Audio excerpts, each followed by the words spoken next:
Good morning. இசைஞானி maestro Ilaiyaraaja அவர்களுடைய வாழ்க்கை வரலாறு திரைப்படம் தயாராவது உங்கள் எல்லாருக்கும் தெரியும். இந்த படத்தில் இசைஞானி இளையராஜாவாக தனுஷ் நடிக்கிறார். அந்த படத்துடைய பூஜை அன்னைக்கு தனுஷ் அவருடைய ஸ்பெஷல் அட்ரஸ் அப்போ ஒரு வேர்டு யூஸ் பண்ணார். அதாவது எந்த ரிப்போர்ட்டருமே அவர்கிட்ட கேட்கவே இல்லை, இவராகவே வாலண்டரியாக ஒரு வேர்டை சொல்கிறாரு. எனக்கு 2 பயோகிராஃபியில் நடிக்க ஆசை. ஒன்று இசைஞானி இளையராஜா, அது நிறைவேறிடுச்சு. இன்னொன்று சூப்பர் ஸ்டார் ரஜினிகாந்த் அப்படின்னு சொல்லிட்டு இன்கம்ப்ளீட்டாக ஒரு வேர்டை விட்டுருந்தார். இது ஒரு அன்சிவிலைஸ்டு ஸ்பீச், அன்டிசர்வ்டு ஸ்பீச். இந்த வேர்டை ஒரு எக்ஸ்பீரியன்ஸ் உள்ளவங்க, வயது முதிர்ச்சி உள்ளவங்க, ஒரு அனுபவம் உள்ளவங்க இந்த மாதிரி வேர்டை யூஸ் பண்ண மாட்டாங்க. ஏன்னா இன்றைக்கி ரஜினி சாருக்கும் தனுஷ் அவர்களுக்கும் என்ன ஒரு ரிலேஷன்ஷிப்னு எல்லாருக்குமே தெரியும். இப்போ அது எந்த இடத்துல நிற்கிது அப்படின்னு தெரியும். கிட்டத்தட்ட ஒரு ஜுடிஷியலில் அது நின்றுக்கிட்டுருக்கு.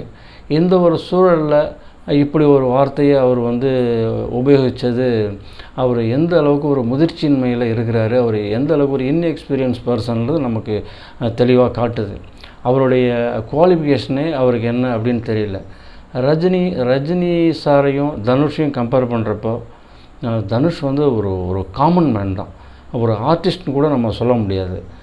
வேற ஒரு அமிதாப் பச்சன் அவர்களோ, ஒரு அர்னால்டு ஷ்வார்ஸ்நெகரோ, இது மாதிரி ஒரு ரொம்ப ஒரு இவருடைய ஸ்டேட்டஸுக்கு உள்ள ஒரு ஆள் சொல்லியிருந்தால் அது கண்டிப்பாக அது ஒரு அப்ளிகபிள் வேர்ட்ஸாக இருந்திருக்கும். ரஜினி சாருடைய பொண்ணு தனுஷ் அவர்களுடைய அந்த லவ், அதை ஏற்றுக்கொண்டது ஒரு பெரிய ஒரு பெருந்தன்மை. அது ஒரு பெரிய ஆச்சரியமான ஒரு விஷயம். ரஜினி சார் அவர் கனவு கண்ட அந்த மருமகன் தனுஷ் தானா அப்படிங்கிறது அது அப்படியே போயிட்டுருக்கு.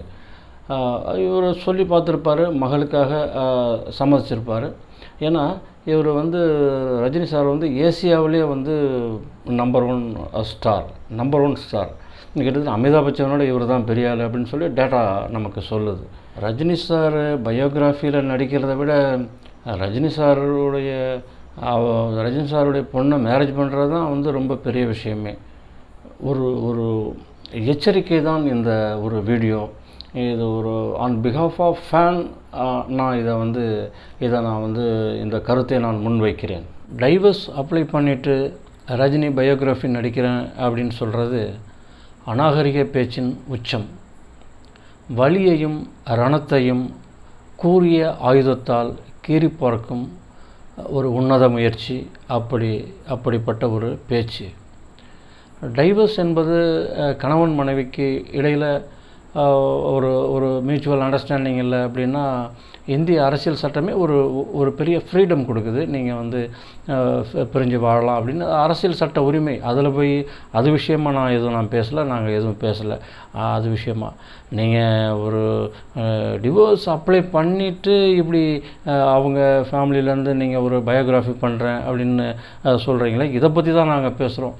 ஒரு சின்ன எக்ஸாம்பிள். நீங்களும் உங்கள் ஃபேமிலியில் ஒரு சகோதரிகளோட பிறந்த நீங்கள் தான்.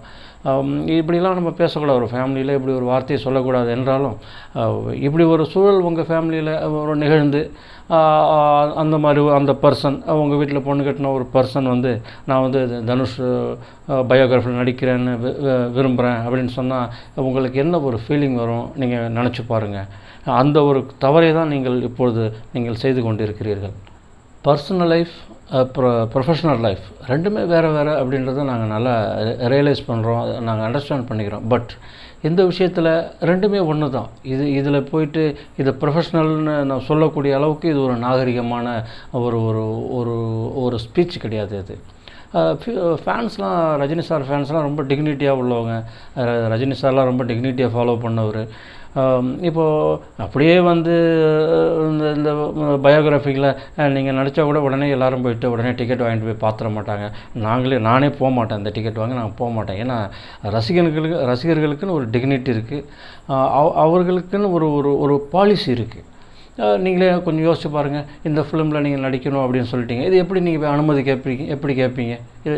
இதெல்லாம் இப்போ யாரையும் சங்கடப்படுத்தக்கூடாது. ஒரு சில விஷயங்களை சிறுபிள்ளைத்தனமாக பேசி யாரையும் சங்கடப்படுத்தக்கூடாது.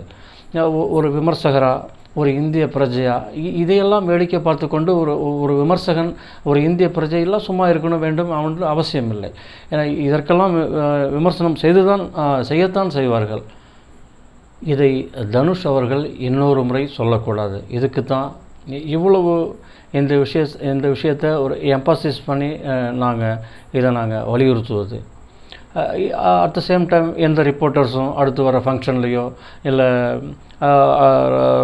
தனுஷ் அவர்களிடமோ நீங்கள் இப்படி ஒரு பயோகிராஃபி நடிக்கிறேன்னு சொன்னீங்களே, அது நீங்கள் எப்படி பண்ண போகிறீங்க அப்படின்னு கேட்கக்கூடாது. இது ஒரு பத்திரிகை தர்மம் கிடையாது, ஒரு மனிதநேயம் அல்ல.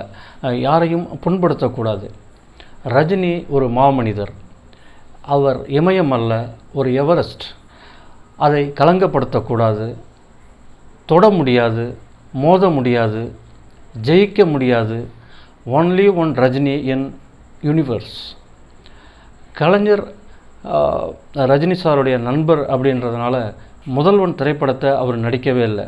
ஏன் முதல்வன் மட்டும் கிடையாது, இப்போ அவர் எந்தவித அரசியல் படமே நடிக்காத ஒரு காரணமே கலைஞர் அதிமுகவில் மற்ற எல்லா லீடர்ஸுமே எல்லாருமே அவருக்கு நண்பர்கள். அதனால் அரசியல் படங்களையே நடிக்க அவர் மறுத்தார். ஏனென்றால் யாரையும் புண்படுத்தக்கூடாது அப்படின்னு தான் அவர் அவருடைய பாலிசியே அதுதான்.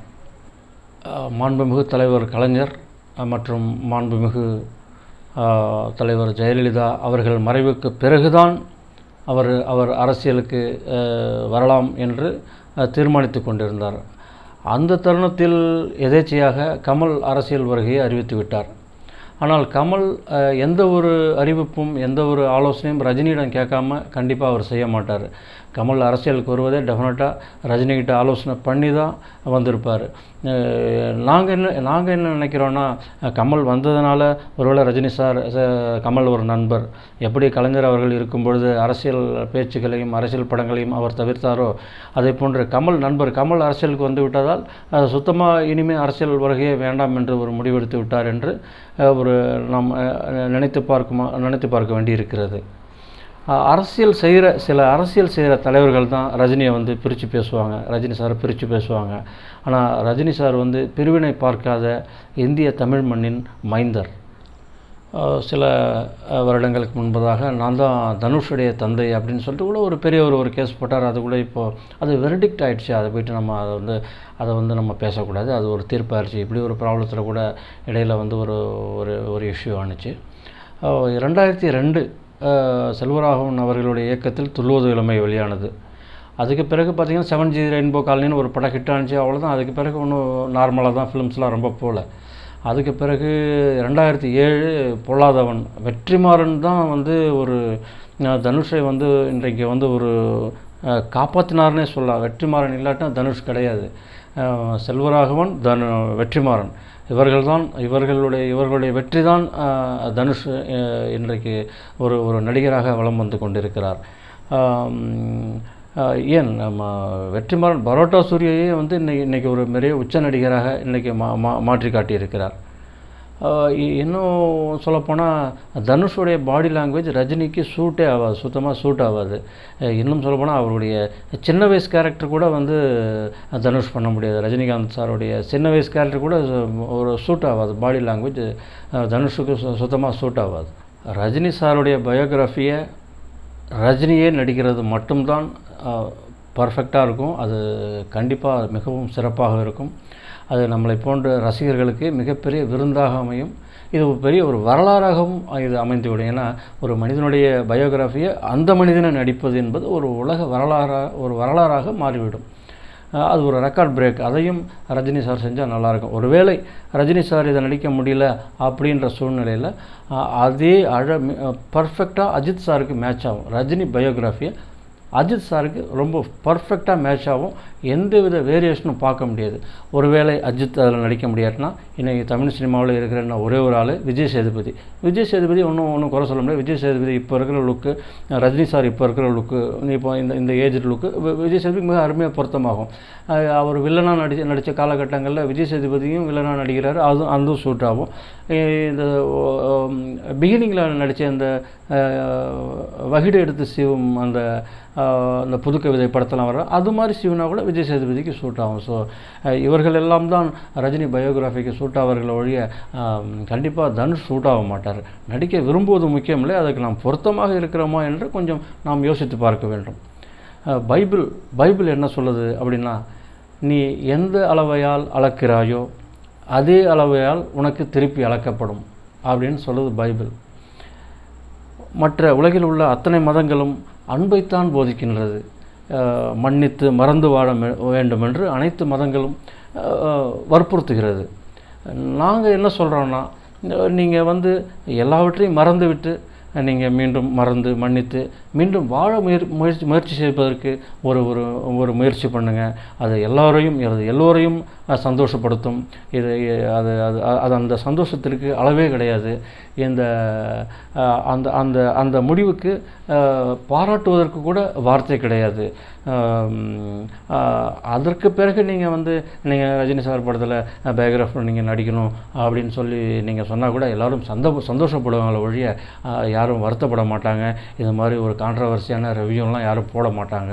அதனால் நீங்கள் அனைத்து மதங்களும் அனைத்து கடவுளும் சொல்கிற மாதிரி மறந்து மன்னித்து வாழ்வதற்கு முயற்சி செய்யுங்கள். அதற்கு பிறகு நீங்கள் என்ன பேசினாலும் யாரும் நம்ம கண்டுக்க போகிறதில்லன்னு சொல்லி இந்த வீடியோ யாரையாவது ரஜினி சாரையோ இல்லை யாரையாவது மனசு புண்படுத்தியிருந்தால் மன்னிக்க வேண்டும் என்று சாரி கேட்குறதுக்கு நாங்கள் கடமைப்பட்டிருக்கிறோம்.